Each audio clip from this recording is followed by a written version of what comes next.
মুখ বিহু মঞ্চৰ পৰা নমাই দিয়া হ'ল। এবাৰ বিশিষ্ট শিল্পী দিগন্ত ভাৰতীয়ে মুখ খুলিছে।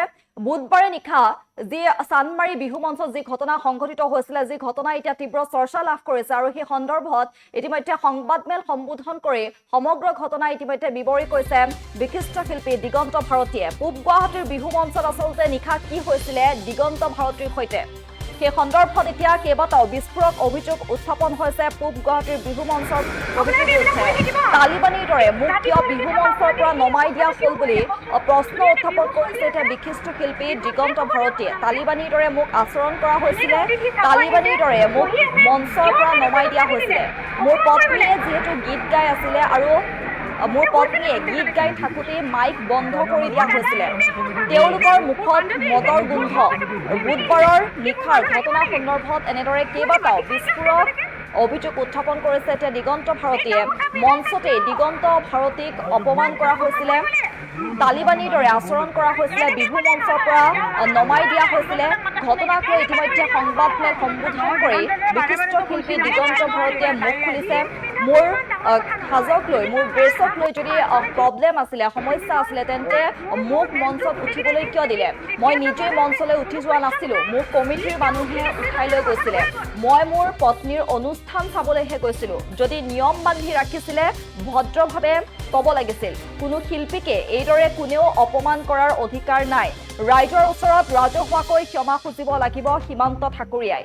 মুখত মদৰ গোন্ধ আছিলে সীমান্ত ঠাকুৰীয়াৰ আৰু এনেদৰে এতিয়া সীমান্ত ঠাকুৰীয়াৰ বিৰুদ্ধে বিস্ফোৰক অভিযোগ উত্থাপন কৰিছে বিশিষ্ট শিল্পী দিগন্ত ভাৰতী। আৰু পূব গুৱাহাটীৰ বিহু মঞ্চত আচলতে দিগন্ত ভাৰতীৰ সৈতে যি আচৰণ কৰা হৈছিলে তাক লৈ যিহেতু সেই দৃশ্য এতিয়া চাৰিওদিশে তোলপাৰ লগাইছে আৰু তাৰ মাজতে এইবাৰ সংবাদমেল সম্বোধন কৰি কেইবাটাও বিস্ফোৰক অভিযোগ উত্থাপন কৰিছে বিশিষ্ট শিল্পী দিগন্ত ভাৰতীয়ে। তেখেতে উল্লেখ কৰিছে যে মঞ্চতেই দিগন্ত ভাৰতীক অপমান কৰা হৈছিলে, তালিবানীৰ দৰে আচৰণ কৰা হৈছিলে। ঘটনাক লৈ সংবাদমেল সম্বোধন কৰি এনেদৰে বিস্ফোৰক অভিযোগ উত্থাপন কৰিছে। তালিবানীৰ দৰে ব্যৱহাৰ কৰা হৈছিলে, মঞ্চৰ পৰা নমাই দিয়া হৈছিলে দিগন্ত ভাৰতীক। মোৰ পত্নীয়ে যিহেতু গীত গাই আছিলে আৰু সেই সময়তে মাইক বন্ধ কৰি দিয়া হৈছিলে, তেওঁলোকৰ মুখত মদৰ গোন্ধ আছিলে আৰু এনেদৰে কেইবাটাও বিস্ফোৰক অভিযোগ উত্থাপন কৰিছে। তদুপৰি তেখেতে কৈছে যে মোৰ ড্ৰেছক লৈ যদি প্ৰব্লেম আছিলে তেন্তে কিয় মোক মঞ্চত উঠিবলৈ দিলে? মই নিজেই মঞ্চলৈ উঠি যোৱা নাছিলোঁ, মোক কমিটিৰ মানুহেহে উঠাই লৈ গৈছিলে। মই মোৰ পত্নীৰ অনুষ্ঠান চাবলৈহে গৈছিলোঁ। যদি নিয়ম বান্ধি ৰাখিছিলে তেনেহ'লে ভদ্ৰভাৱে কিয় নক'লে? কোনো শিল্পীকে এইদৰে কোনেও অপমান কৰাৰ অধিকাৰ নাই। ৰাইজৰ ওচৰত ৰাজহুৱাকৈ ক্ষমা খুজিব লাগিব সীমান্ত ঠাকুৰীয়াই। মুখত মদৰ গোন্ধ আছিলে সীমান্ত ঠাকুৰীয়াৰ আৰু এনেদৰে সীমান্ত ঠাকুৰীয়াৰ বিৰুদ্ধে এতিয়া ডাঙৰ খাই উঠিছে বিশিষ্ট শিল্পী দিগন্ত ভাৰতীৰ লগতে পত্নীও। আৰু এই ঘটনা এতিয়া তীব্ৰ প্ৰতিক্ৰিয়াৰ সৃষ্টি কৰিছে সংবাদমেল যোগে। আৰু কি বিস্ফোৰক মন্তব্য কৰিছে আমি সেই সংবাদমেলৰ ক্ৰিয়াদাংশ আগবঢ়াইছোঁ।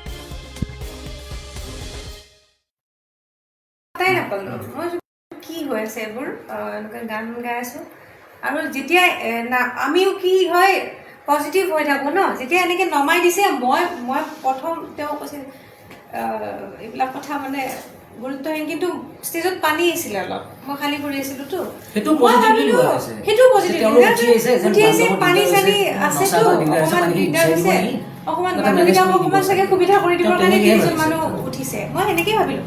যেতিয়া এনেকৈ নি আছে তেতিয়া অকণমান লাহে লাহে বস্তুবিলাক বেয়া দেখিছোঁ ন, মই ভাল লগা নাই।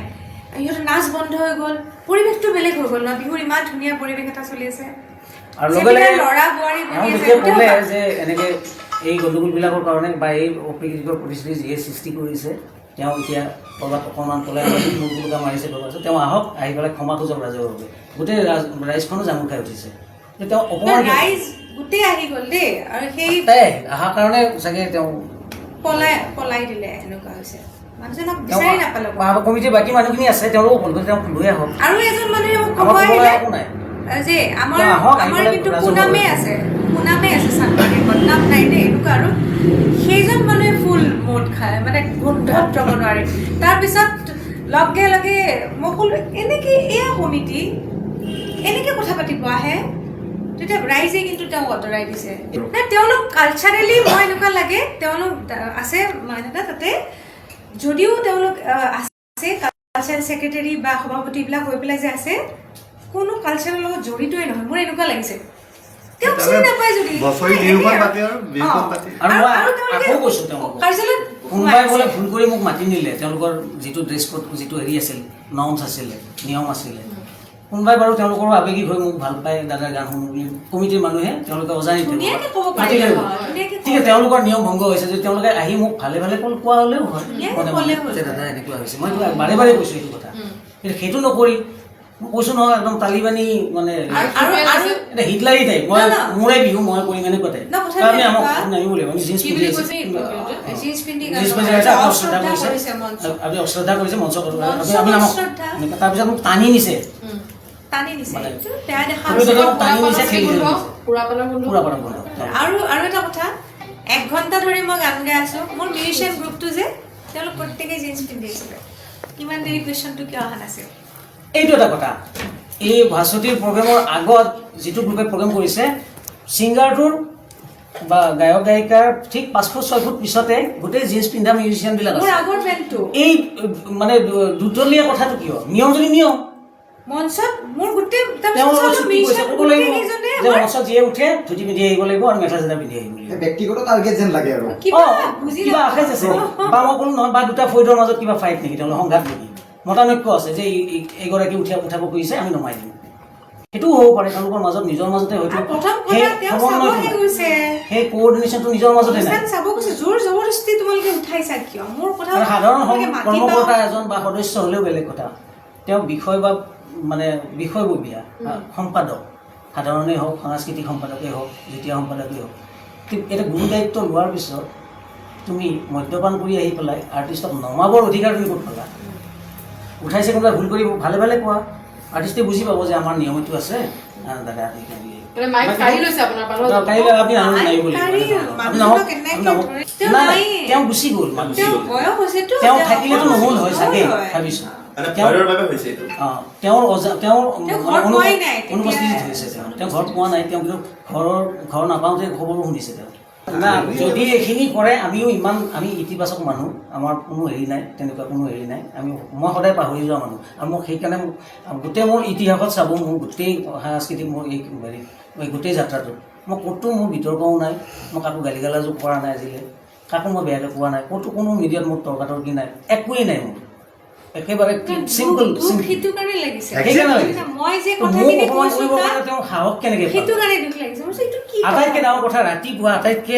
জ্যেষ্ঠ আমাৰ এতিয়া বৰ্তমান জীৱিত অৱস্থাত থকা জেপি দাই ফোন মাৰিছে ইমান খঙত ফোন মাৰিছে তেওঁ কৈছে মই বিৰাট অপমান পাইছোঁ দিগন্ত তোমাক কৰিছে মানে মোক কৰিছে তোমাক মই বিৰাট ভাল পাওঁ তোমাৰ তাত আমি আমাৰ প্ৰতিশ্ৰুতিবিলাক দেখা পাওঁ তো তোমাক চানমাৰী বিহুৱে এই ধৰণৰ ঘটনা কৰিছে চানমাৰী বিহু মানে কোনোবা দুজনে বেয়া কৰা মানে বাকী ভালকেইটাৰ গাতো পৰি যায় ন গতিকে তুমি মোক নাম্বাৰটো দিয়া কোনোবা মিডিয়াক মোক কোৱা মই বাইট দিম মিডিয়াত মই মোৰ খুব উজাৰিম মই মোৰ বিদ্ৰোহটো ক'ম মই যে এই কথাখিনি মই বেয়া পাইছোঁ মই গৰিহণা দিছোঁ তুমি মোক নাম্বাৰ দিবা মিডিয়াত তেওঁৰ দৰে মানুহ এজনে মোক এই ধৰণে সঁহাৰি জনাইছে আজিৰ ডেটত গতিকে ইয়াত মই বিৰাট দুখ পাইছোঁ আচলতে গুৰুতুল্য আৰু আজি অসমত ফ্ৰণ্টলাইনত যিমানবোৰ ছিংগাৰ্ছ আছে আজি 20গৰাকী 25গৰাকী দিগন্ত দাই অসমৰ বিভিন্ন বিহুতলী গান গাই আছে আৰু দিগন্ত দাক মই আজি 30 বছৰ লগ পাইছোঁ তাৰ আগৰ পৰা দিগন্ত কাম কৰি আছে গতিকে দিগন্ত দাক তেওঁলোকে সেইটো সন্মান কৰাটোৰ কাৰণে আমাৰ গোটেই আজি যিখিনি আমাৰ মানুহ আছে চবেই আজি লাজ পাইছে এটাই আমি মানে কওঁ দিগন্ত দাৰ বিয়াপত যে তেখেত যিজনে আমাক দিগন্ত দাক কালি অপমান কৰিছে তেখেতক ক্ষমা খোজক নহ'লে অহাবাৰলৈ চানমাৰী বিহু কমিটিত দিগন্ত দাক যিখিনি শিল্পীয়ে ভাল পায় যিখিনি ছিংগাৰে ভাল পায় তেওঁলোকে গীত পৰিৱেশন নকৰে মই আজি ইয়াতে কৈছোঁ আৰু তেওঁলোকে নিজৰ এইটো হেৰি হয় মই এটা কথা কৈছোঁ ইয়াতে যে দিগন্ত দাক যিখিনি শিল্পীয়ে সন্মান কৰে দিগন্ত দাক যোনে গুৰু বুলি মানে সেইখিনি ছিংগাৰ্ছে অহাবাৰলৈ চানমাৰী বিহুত গান নাগায় সেইটো মই আজি ইয়াৰ পৰা বয়কট কৰিব বুলি ওলাইছে বাগত কৰিব বুলি ওলাইছে আৰু তেওঁলোকে নিজৰ কথা মই তেওঁলোকক কাকো মই ডিক্টেট কৰিব নোৱাৰোঁ বয়কট কৰা কিন্তু যোনে সন্মান কৰে যোনে গুৰু হিচাপে ভাবে দিগন্ত ভাৰতে অসমখনত বহুত দিছে কোনে কি দিছে কোনে চিনি নাপায় এইটো কথা তেওঁলোকে আৰু ধুতিখন পিন্ধিলে অসমীয়া নহয়তো বিহুত তেখেতে গৈছে তেখেতে মাতিছে তেখেতে নিজেতো যোৱা নাই আৰু ভাস্বতীয়ে তাত এগ্ৰিমেণ্টত চাইন কৰিছে তেওঁলোকে তাত এপ্লিকেশ্যন কৰে মোক গান গাওঁ মাতক বুলি গতিকে চব বস্তুবিলাক চালি জাৰি চালে তেখেতে আমাক দিগন্ত দাৰ আগত সমজুৱাভাৱে যিহেতু কালি ব্যৱহাৰ কৰিছে বেয়া ব্যৱহাৰ কৰিছে তেখেতে ক্ষমা খোজক সেইটো আমি কৈছোঁ আৰু বিশেষকৈ কি ক'ম এতিয়া আমাৰ নিজৰ ভিতৰত অসমীয়া যদি এইটো কৰি থাকোঁ বাহিৰৰ মানুহে চল পাব এইটো চবেই আপোনালোকে জানেই আৰু গতিকে এই বস্তুটো মানে ক্ষমা খুচাটো আমি বিচাৰিছোঁ দিগন্ত দাক। তেওঁলোকে চাই সমাজখনৰ অৱদান দিগন্ত ভাৰতী আজি সাংস্কৃতিক সমাজখনত কিমান অৱদান আছে চবেই জানে। তেওঁলোকৰ অৱদান কি? বিহুখনে পাতে, বিহুখন পাতি ধুতিখন পিন্ধিলে অসমীয়া সমাজখনৰ উন্নতি নহয়তো। সেইটো কথা তেখেতে ক্ষমা খুজিবই লাগিব তাৰমানে সেইটো আৰু কথা। মোৰ এই ধৰণৰ ঘটনা কেতিয়াও ক'তো হোৱা নাই। বহুত বাহিৰত ঠাইত গৈছোঁ, শদিয়াৰ পৰা ধুবুৰীলৈ মই ইমান বছৰ প্ৰগ্ৰেম কৰিছোঁ, নিজেও কৰিছোঁ, অকলেও কৰিছোঁ, জুবলিৰ লগত কৰিছোঁ, জুবিনৰ লগত কৰিছোঁ, নীল আকাশৰ লগত কৰিছোঁ। আটাইবোৰে মোক নিজৰ অগ্ৰজ বা বন্ধু বা হেৰি দাদা হিচাপে বা ছাৰ হিচাপে মোক বিভিন্ন অনুষ্ঠানত মাতি লৈ যায়, বিভিন্ন কমিটিয়ে মাতে। ক'তো মই এনেকুৱা পোৱা নাই য'ত মোৰ নিজৰ ঘৰ হৈছে। চানমাৰিখন মই নিজৰ ঘৰ বুলি কওঁ। এইখিনিৰ পৰা এইখিনি জোৰত তিনিআলি, এইখিনি মোৰ গীতানগৰত মোৰ ঘৰ। তাত যদি মই এনেকুৱা অপমান পাওঁ, মই আৰু কি আশা থাকিল মোৰ বেলেগৰ পৰা? আজি ডেটত আৰু এটা কথা 30 বছৰ 33 বছৰ মোৰ এনেকুৱা কেতিয়াও হোৱা নাই। দিগন্ত দাক আমি যিমান বছৰ পাইছোঁ আজিলৈকে, আমি বাৰু বহুত উগ্ৰ। দিগন্ত দাক ট্ৰু শব্দ মানুহ বেয়াকৈ নকয়, সেইকাৰণে আমাৰ চবৰে বেয়া লাগিছে। আজি মোৰ বিৰাট বেয়া লাগিছে। মই ৰাতিপুৱা উঠিয়ে দেখিছোঁ আৰু এইজন মানুহ তেওঁ অসহায় কালি। যিজন মানে এটা মানুহৰ ট্ৰু শব্দ বেয়াকৈ নকয়, আমাৰ নিজৰ ভিতৰত কেতিয়াও ফূৰ্তি কৰোঁ বেলেগ কথা। এনেই তেখেতৰ সমাজৰ প্ৰতি যিটো অৱদান সেইটো নাপাই কৰিব। এইটো মোক আজি চবৰে মোক বহুতে এটা ফোন কৰিছে যে নিজে চবে এজনেতো কালি চকুত ওলাই দিছে আজি ৰাতিপুৱা দিগন্ত থকাৰ কাৰণে কৈছে। গতিকে সেইটো বস্তু একদম বেয়া। তেওঁ কালি অসহায় অনুভৱ কৰিছে, মোৰ বেয়া লাগিছে। যিজন মানুহে এটা মানুহৰ ট্ৰু শব্দ বেয়াকৈ নকয় আজিলৈকে, সেইটো কৰিব নাপায়। এইটো তেখেতক ক্ষমা খুজিবই লাগিব। এইটো একদম অন্তৰৰ পৰা কৈছোঁ আৰু তেখেতে ক্ষমা খুজিবই লাগিব আৰু খোজামো আমি।